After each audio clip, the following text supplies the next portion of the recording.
अब हमारा आता है नेक्स्ट टॉपिक पॉइजनिंग, जिसमें snake bite poisoning, OP poisoning, methanol और सेल्फॉस, ये चार पॉइजनिंग इंपॉर्टेंट है। तो अपन के करके स्टार्ट करते हैं। सबसे पहले स्नेक बाइट टॉक्सिन। मेनली तो तीन प्रकार के होते हैं, न्यूरोटॉक्सिक, हीमोटॉक्सिक और मायोटॉक्सिक। अब इधर पर न्यूरोटॉक्सिक और हेमेटोटॉक्सिक, कोबरा, क्रेट, ये दो सांप है जो न्यूरोटॉक्सिक जहर निकालते हैं। Haemotoxic Russell viper, saw scaled viper और हम्ड नोज वाइपर। ठीक है, ये तीन अलग हो गए। फिर क्या क्या करा सकते हैं न्यूरोटॉक्सिक वाला? डिप्लोपिया, टॉसिस, डिस्फेजिया, डिस्फोनिया और डिस्निया। ठीक है, ये डी वाले सारे इसमें आ जाएंगे न्यूरोटॉक्सिक वाले में। हेमेटोटॉक्सिक वाले में हर जगह से हेमरेज करा देगा, subconjunctival haemorrhage, epistaxis, gum bleeding, stomach bleeding, retroperitoneal bleed, purpura, acute tubular necrosis. ठीक है, तो ये किसके मैनिफेस्टेशन होंगे? हेमेटोटॉक्सिक वाले। ठीक है, फिर अब आता है मैनेजमेंट ही स्टार्ट कर देते हैं। अब इनिशियल स्टेप सबसे पहले राइट से इसको याद करते हैं। आर से रीएश्योरेंस, पेशेंट को रीएश्योर करना है कि ज़्यादातर सांप जहरीले नहीं होते हैं, ठीक हो जाओगे। दूसरा है इमोबिलाइजेशन, उसको मूव नहीं करना, जहाँ पर भी है उसको वहीं पर रखना है। मूव मतलब वॉक नहीं करने को बोलना है। कोई टॉर्निकेट नहीं लगाना है। अब टॉर्निकेट लगाने से घाटा क्या होता है? जब भी अपन टॉर्निकेट लगाते हैं और जब टॉर्निकेट बाद में हटाएंगे तो जितना भी टॉक्सिन वहाँ पर डिस्टल पार्ट में इकट्ठा था सब ऊपर आ जाएगा एकदम से, और डायफ्राम का पैरालिसिस होगा, सडन हाइपरटेंशन हो जाएगी, डेथ हो जाएगी। ठीक है, तो इसलिए टॉर्निकेट नहीं लगाना है और वॉक करने को नहीं बोलना है। तो आर आई, फिर अब जी एस से get to the hospital, hospital ले जाओ, और टी से ट्रीटमेंट। टी से ट्रीटमेंट भी हो सकता है, या फिर tell the doctor about the snake वगैरह, कैसा सांप था, जिससे कि वो डॉक्टर ट्रीट कर पाए। फिर investigation, 20 whole blood clotting test करते हैं, 2 ml वीनस ब्लड लेते हैं और उसको छोड़ देते हैं 20 मिनट के लिए। अगर कोगुलेशन हो जाता है उसमें तो नॉर्मल, लेकिन अगर कोएगुलोपैथी है तो नहीं होगा कोगुलेट। क्यों? क्योंकि भाई जो विनम होता है वो क्या करा देता है, कोएगुलोपैथी करा देता है, एंटीकोगुलेंट होता है, तो पूरा खून पतला करके रख देगा। फिर दूसरा LFT, KFT, CBC, कोइग्लोग्राम, ये सारे टेस्ट करेंगे। फिर मैनेजमेंट, सबसे पहले पेन के लिए PCM, BP कफ एप्लीकेशन, एंटी स्नेक वीनम देता है, पॉलीवेलेंट होता है, 10 से 30 वाइल की रिक्वायरमेंट हो सकती है। अगर माइल्ड है तो 5 से कम इन्वॉल्व हो, 5 से कम जरूरत होगी, मॉडरेट 5 से 10 में, और सीवियर में 10 से 30 वाइल की जरूरत होगी। टी हाफ 90 मिनट होता है। एक वाइल 6 मिलीग्राम रसल वाइपर के वेनम को यूटिलाइज कर सकते हैं, और विद इन 4 आवर अपन को एडमिनिस्टर करना, तभी फायदा मिलेगा।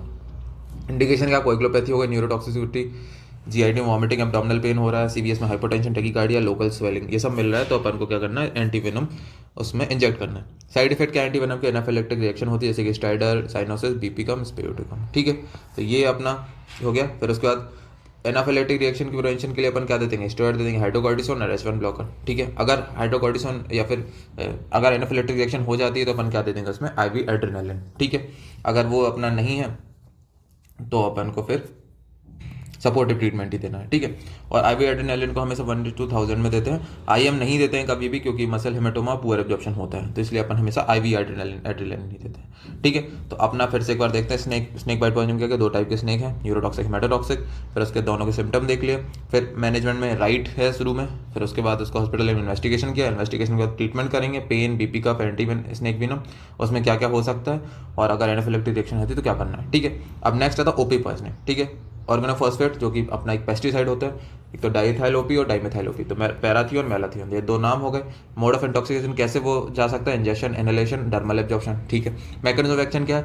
जो ऑर्गेनोफॉस्फेट होता है ना, वो एसिटाइल कोलेस्ट्रेज एंजाइम से बाइंड हो जाता है और एसिटाइल कोलेस्ट्रेज को इनएक्टिवेट कर देता है, जिस वजह से क्या ACH जो है साइनेप्स में बहुत ज़्यादा एक्टिवेट होता है। ठीक है, ACH को ही तो तोड़ता है एसिटाइल कोलेस्ट्रेज, पर अगर एसिटाइल कोलेस्ट्रेज ही चला जाएगा तो उससे क्या हो जाएगा? ACH बढ़ जाएगा। फिर उसके कारण अब क्लिनिकल फीचर 3 टाइप में डिवाइड किया। एक्यूट फीचर, तो एक्यूट कोलिनर्जिक सिंड्रोम में क्या होगा? सबसे पहले निकोटिनिक एक्शन में देखते हैं, मस्कुलर स्केलेटन में वीकनेस, पैरालिसिस होगी, CVS में टैकीकार्डिया, हाइपरटेंशन होगा। ठीक है, ये कौन से अपन ने देखे? निकोटिनिक एक्शन, है ना, गार्लिक वाटर ब्रीथिंग भी रहेगी। फिर दूसरा मस्कुलिनिक एसिड, मस्कुलर रिसेप्टर पे अलग अलग पूरे सिस्टम में अलग अलग होते हैं, जैसे कि GIT में nausea, vomiting, diarrhoea, abdominal pain करा देगा।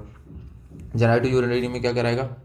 यूरिनरी इनकॉन्टिनेंस, CVS में ब्रेडिकार्डिया, हाइपोटेंशन, रेस्पिरेटरी में ब्रोंकोरिया, कफ, ऑक्यूलर में लैक्रिमेशन, मायोसिस, स्किन में साइनोसिस। ये तो पता ही है कि हर जगह की सिक्रीशन वगैरह बढ़ा देगा, है ना, तो वो सब याद कर लेना। एक्यूट में क्या कर लिया? निकोटिनिक में muscular skeletal weakness, paralysis, CVS में टैकीकार्डिया, हाइपरटेंशन। मस्कुलिनिक एक्शन पैक करके हर सिस्टम में, जो भी सिस्टम में तुम्हें लग रहा है कि गड़बड़ करा सकता है वो करा दो। सेंट्रल में क्या करेगा? एंजाइटी, इंसोम्निया और ट्रेमर। ठीक है, फिर ये एक्यूट सिम्टम के बाद आता है इंटरमीडिएट सिंड्रोम। इंटरमीडिएट सिंड्रोम भी अलग अलग रिसेप्टर, निकोटिनिक में प्रॉक्सिमल मसल वीकनेस, मस्करनिक में ब्रेडिकार्डिया, मायोसिस, सेलाइवेशन, सेंट्रल में कोमा, एक्स्ट्रा पिरामिडल एक्शन। ठीक है, थर्ड में लेट डिलेड पॉलीन्यूरोपैथी, तो degeneration of long nerve fibre. ठीक है, cramps, numbness, shuffling gait, wrist drop और फुट ड्रॉप। तो ये लेट वाले सिम्टम है जब परमानेंट उससे जुड़ जाता है या परमानेंट डिस्ट्रॉय कर देता है, जैसे कि वो माइलिन सी जो हट जाती है तो उस वजह से डिजनरेशन हो जाता है नर्व फाइबर का। तो ये 3 फेजेस में डिवाइड करते हैं। क्लिनिकल फीचर पूछते हैं ये ओपी पॉइजनिंग के, अगर ओपी पॉइजनिंग पूछी है तो एक्यूट कोलिनर्जिक, इंटरमीडिएट सिंड्रोम और लेट सिंड्रोम। ठीक है, फिर डायग्नोसिस कैसे करते हैं? तो क्लिनिकल डायग्नोसिस अगर माइल्ड है तो सिर्फ नोजिया होगा, फिर मॉडरेट लैक्रिमेशन, सैलिवेशन, मायोसिस, सारे सिक्रेशन बढ़ जाएंगे, और सीवियर है तो इनकॉन्टिनेंस, एपनिक स्पेल, ARDS और कोमा हो जाएगा। ठीक है, लैब में अपन कैसे लैब से टेस्ट करते हैं? Red cell cholinesterase. ठीक है, कोलेस्ट्रेस एस्टिमेशन करते हैं कि कोलेस्ट्रेस कम है कि ज़्यादा है। ठीक है, स्यूडोस्ट्रेस भी कर सकते हैं। ECG में प्रोलॉन्ग QT इन्वर्टर में मिलेगा अपन को। ABG में हाइपोएक्सीमिया। ठीक है, ट्रीटमेंट में जनरल सबसे पहले जितने भी उसके कंटेमिनेटेड क्लॉथ उनको रिमूव करो और उसको वॉश करते हैं पूरी एरिया को। ठीक है, पल्स, BP, ऑस्कल्टेड लंग्स, ये सब करो, वाइटल्स के लो। फिर make patient lie in the left lateral position और उसकी ऑक्सीजन थेरेपी चालू कर दो। अगर रेस्पिरेटरी डिप्रेशन में है तो इंट्यूबेशन और एट्रोपिन दे देंगे। और गैस्ट्रिक लवाज करते हैं 4 गोल से, जैसे कि जो भी अंतर गया हो अगर इंजेस्ट करके तो वो बाहर आ जाए। फिर मेडिकल में सबसे पहले एट्रोपिन जो है लाइफ सेविंग ड्रग है, ड्रग ऑफ चॉइस होती है। एंटी कोलिनर्जिक इफेक्ट होता है इसका। डोज में बोलस 1.5 से 3 mg देते हैं, मैक्सिमम 200 mg पर डे तक दे सकते हैं। टारगेट क्या है कि कब तक देना है एट्रोपिन को? सिस्टोलिक ब्लड प्रेशर 80 से ज़्यादा, हार्ट रेट 80 से ज़्यादा। ठीक है, इन्फ्यूजन सबसे पहले टोटल डोज कैलकुलेट करो और 1 hourly atropine infusion at 10 to 20% of total dose. ठीक है, 10 से 20% जो है हर घंटे देना है। ठीक है, चेक सिक्रीशन, हार्ट रेट और पीपल, अपन को चेक करते रहना है। क्या पता कि एट्रोपिन की पॉइजन वो टॉक्सिटी ना करा दे, तो इसलिए अपन को ये टाइम टू टाइम चेक करते रहना। Reduce 20% every 4 hourly. तो ये सिम्टम है 20% से कम होते जाना चाहिए धीरे धीरे, और इस डोज को भी 20% कम कर देना। ठीक है, थोड़ा यहाँ पे गलत बोल दिया। सबसे पहले उसके जो वो डोज है वो धीरे धीरे कम करते हैं ना, और वो अपना जो उसका इफेक्ट है वो तो दिखाई देगा। सिक्रीशन, हार्ट रेट और पीपल। ठीक है, तो अपन को फिर से एक बार बता देता हूँ। टोटल डोज कैलकुलेट करो कि एट्रोपिन कितना इन्फ्यूज करना है, और हर घंटे 10 से 20% डोज देना है। ठीक है, फिर हार्ट रेट, प्यूपिल और सिक्रेशन चेक करते रहना है, और डोज उसका धीरे धीरे 20% से घटाते रहना है। ये वाली लाइन याद भी नहीं करोगे तब भी चलेगा, पर सिक्रेशन, हार्ट रेट, प्यूपिल को देखना है। फिर अगर एट्रोपिन की टॉक्सिसिटी हो जाती है तो एब्सेंट बोवेल साउंड, मतलब बोवेल साउंड एब्सेंट हो जाएंगे, फीवर प्रेजेंट रहेगा, कंफ्यूजन रहेगी। अगर एट्रोपिन की टॉक्सिसिटी हुई तो ये सारे सिम्टम देखने लेंगे, तो अपन को तुरंत एट्रोपिन को रोकना है।